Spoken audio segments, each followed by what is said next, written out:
Hello and welcome to episode 7 of this series.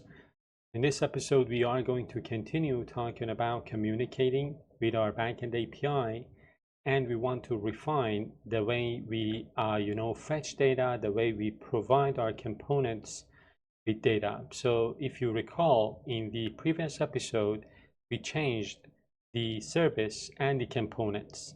So right now, the service, the employee service, is communicating with an API, and it is using observables. And then our components, like for example, the employee list component, is using these methods, and it is subscribing to the observables that these methods return. But now in this episode, we want to refine these methods by adding some more features. So let's get to the notes. The goals for this episode number 7. We want to have a loading indicator. So we want to improve the UX of the application by showing a loading indicator to kind of indicate whether we are in the middle of loading something from the backend, or if we have encountered an issue. We want to implement error handling using catch error in ArcGIS. We want to show user-friendly error messages, and of course, if no data is returned from our backend API, we want to show some messages to tell our user that no data has been returned. The first thing that we are going to do is to enhance our employee service with some error handling logic. So as before, we are using ArcGIS, and we want to make use of some operators. We want to use some of the operators that ArcGIS provides, like for example, the tap operator. If you remember in the previous episode, I said that one advantage of ArcGIS over, for example, something like promises is that ArcGIS provides us with a whole bunch of operators. And I compared those operators to link extension methods in .NET. One operator is tap, and I am going to show you what tap does. So yeah, let's get moving. The employee service, it's going to get updated. We want to import catch error, throw error from ArcGIS. We have already imported observable, and we want to update the methods that we have in our service with this with these new versions. So take a look at the get employees. I am going to discuss these, by the way. As before, we're returning an observable of an array of employee objects. We want to send a get request to this endpoint using our HTTP. In Angular, HTTP uses observables and ArcGIS behind the scenes. So we are using this API URL, which is a class property in our service, and then we are using pipe, as you can see here. And then inside of our pipe, we are using catch error. We are passing our error to catch error, and then we're doing something with that error. For example, we're writing a console log, and then we are returning throw error, and then we are returning a new error. I am going to talk about each one of these in full detail. And then we've got get employee. With get employee, again, we are using pipe, catch error, and the same thing. And with add employee, again, the same thing. And with update employee, the same thing. Now let's talk about this. Again, as I told you, we are implementing error handling with the ArcGIS and with the operators. So first off, let's revisit observable of t. Each method in our service still returns an observable of t, which is a lazy data stream. When I say lazy, it means that nothing is going to happen until you subscribe to that observable. The moment you subscribe, that observable is going to, let's say, become active, if you will, and the HTTP request is going to be sent to that backend API. So when you subscribe, the data stream, which is lazy, is going to become active, and then you can get your data. this is one example of this get employees, which is returning an observable of employees.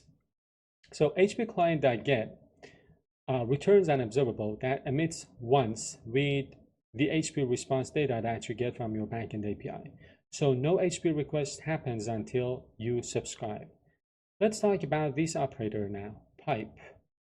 Pipe is one of the most common operators in RxJS. It is used to compose, as you can see, to compose operators, to combine them, to combine multiple smaller, let's say, steps or operations into one full data processing pipeline. So again, if you remember from the previous episode, I told you that with RxJS, you have these operators that you can combine to form a full processing, data processing pipeline. So one step at a time. And if you want to connect these smaller steps so that your data goes through these steps one step at a time, you need to use pipe, which is an operator coming from RxJS.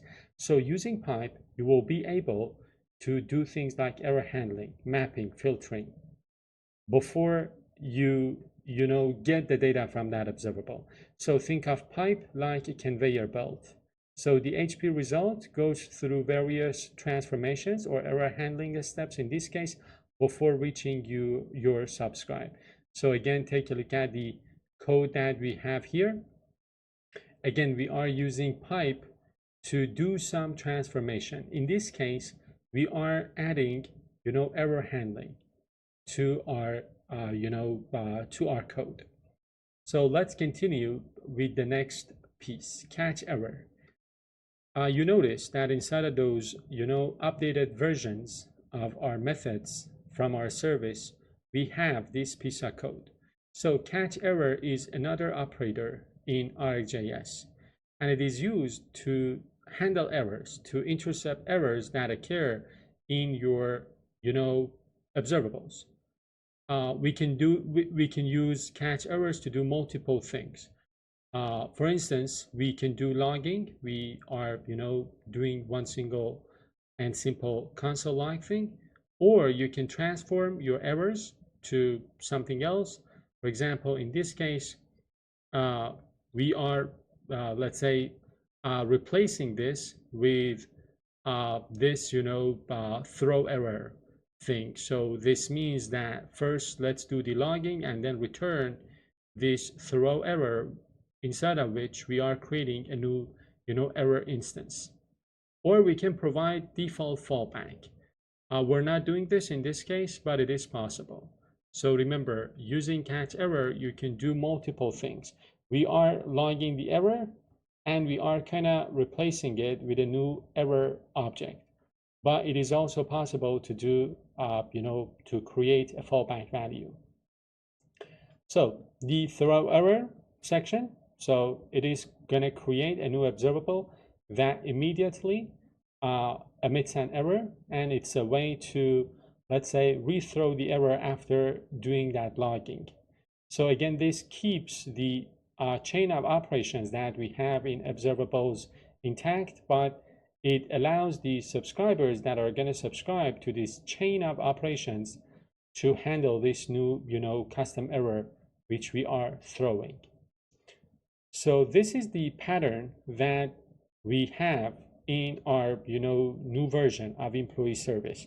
So what I am going to do is to get rid of these methods and write the new version of these methods using the pipe operator to add or to compose our pipeline to add one other step to this data processing pipeline, and we are doing error handling. Again, remember, using the pipe operator and the catch error operator, you can provide fallback values.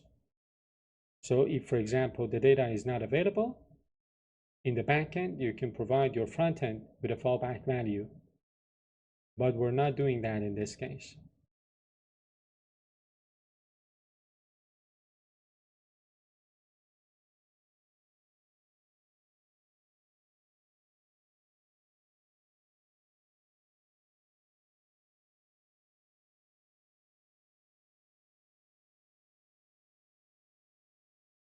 So of course I need to import a couple of things. I need to import throw error, catch error, and I'm good now. So let me refresh the application and get back to my notes. Okay then, so we talked about throw error. We need to continue with this section now. So error flow example. Let's say this HTTP GET request fails for whatever reason. So the observable emits an error, the catch error will catch it, you log it, and return throw error, and the subscriber, which is the component, gets the custom error. A bonus tip, you can return a fallback value using the of operator, which is another operator in ArcGIS. In this case, what it is doing is that it is returning an empty array if the backend API is unable to provide us with the data that we need. Now, let's get to the next step. The next step is to add some UI to my employee list component. So the employee list component is going to have two more class properties, loading and error message. And then I am going to update the two functions. So the load employees, which is going to call the employee service get employees. First, I am going to set loading to true, error message to false. I'm going to call get employees. I'm going to subscribe to that. And then I am going to handle next and error. And I am going to talk about these. In the next block, I am setting my class property with the data that I receive from my observable. And then I am going to set loading to false. And then in the error section, I'm going to set my error message, which was previously empty, to the error.message that I get from my observable, and I am going to set loading to false. And as for the onEmployee added, again, calling the add employee from my service, subscribing, right? And again, using next and error. In next, I am going to call load employees, the code that I showed you above. And in the error block, I am going to set my error message to error.message. But let's go ahead and talk about the template and the update that we need to make to the template, and then do them in one go. So inside of the template for employee list, I am going to add 3 divs. So the first one has loading employees inside of it, which is controlled by this loading let's say property from my TypeScript file. So remember, loading was a Boolean, right? It can have a value of true or false. Then I have another div that is controlled with the other property error message, and the last one is controlled with the loading Boolean class property and the length of the employees array. And then I am going to update the UI element that we maintain in the employee list here, and we are going to change that using this ngIf. So we are going to show that if the loading is false and if the employees dot length is greater than 0. So let me take you to employee list. Let me zoom out a little bit. I am going to add my class properties first.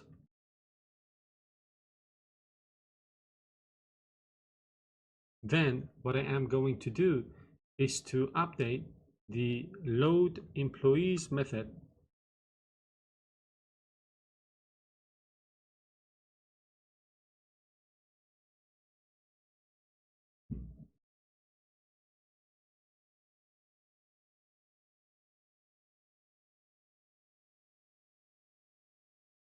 This is the code that we need to add for the onEmployee added as well. So the next block is going to be called when a new value arrives from our observable, and of course the error part is going to get called when there is an error. Now let's get to the notes. Yeah, the next thing was to update the template. So let me take you to employee list HTML. So this is the employee list HTML. As I said, I am going to add, a couple of div elements here, 3 div elements.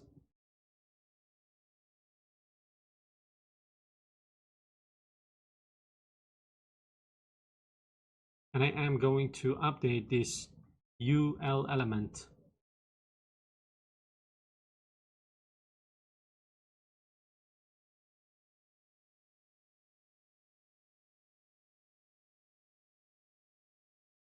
I'm going to save everything, refresh my app, get back to my notes, and now we want to repeat the same thing for employee detail component.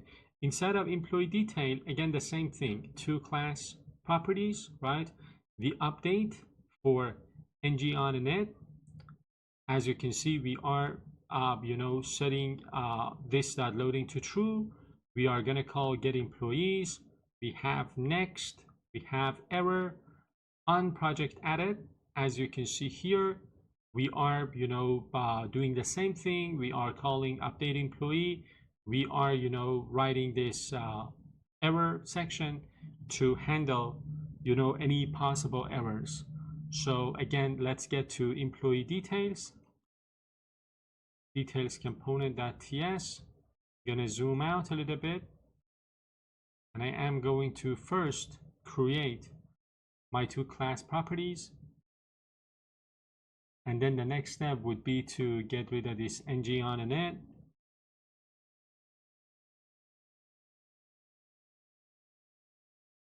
Set loading to true.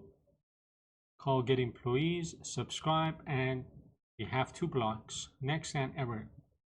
As I said, next is invoked when a new value is emitted by the observable. And error is invoked when there is an error. And this is on project added.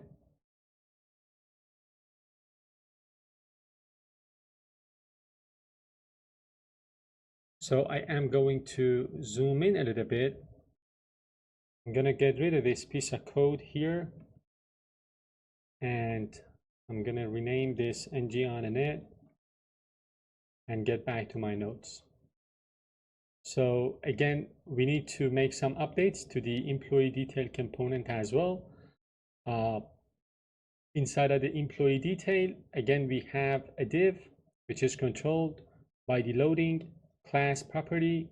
We have another div which is controlled by the error message class property. And we have this div which is only rendered if loading is false, right? And employee has some value. So let me again take you to employee detail HTML. This is the code that we already have inside of this component. So I'm going to remove this and write the new version.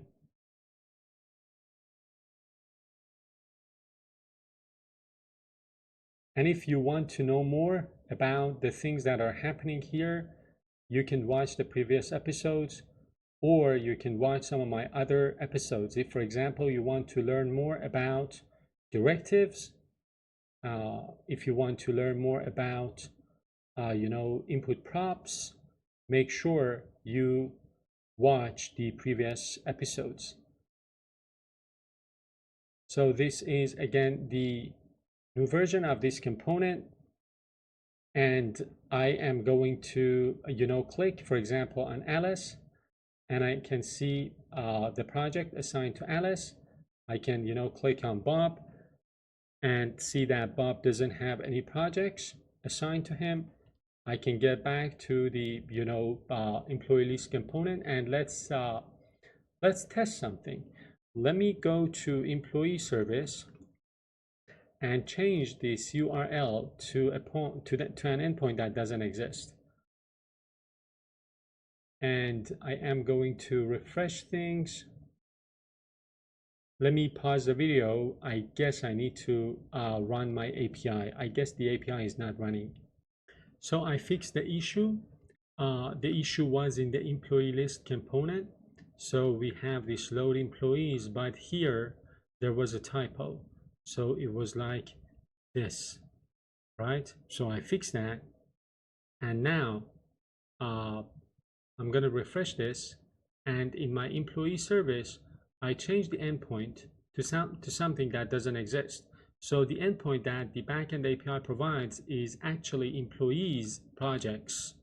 But if I change this to employees project, you can see that it says failed to fetch employees, no employees found.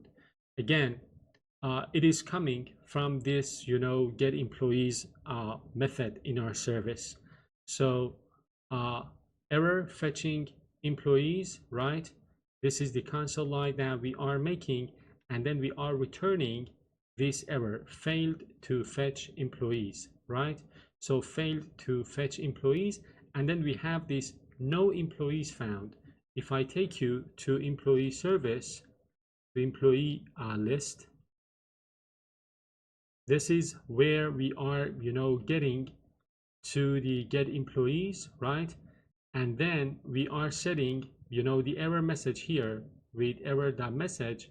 And then if I take you to HTML, employee list HTML, this is the section that we, render no employees found. So if loading is false, it means that the loading, part of the operation is complete now, but we do not have any employees, so we are going to render no employees found. And of course, if I take you to my console, we can see the log that we are, creating in the service. So employee service is going to log this error fetching employees. So let me take you to the service one more time. Error fetching employees, this is the log we're making, and I am going to turn this into employees projects, and I can see that we can, we can notice our employees rendered by the employee list component. So let's wrap up the video. Let's go through what we've done. So we achieved a lot of things in this episode. So we are, making use of a loading indicator right now to kind of indicate to the user whether we are in the middle of loading something, whether we have loaded things, whether we have encountered an issue. We are displaying friendly error messages using catch error. If we encounter an issue, the application doesn't crash, as you saw. So it is displaying a meaningful, message. We are using subscribe, and we are using next and error, callbacks to handle the next emitted value by our observable, or to consume or process the error thrown by our observable. And of course, the application feels more resilient, more robust, and professional now. Never forget that you can even extend this further by adding some default values to the application if, for example, the data that you want to get from the backend API is not available. And that was it. That concludes our episode number 7. Don't forget that you can get the solution files using the link in the description, and I will see you in the next episode.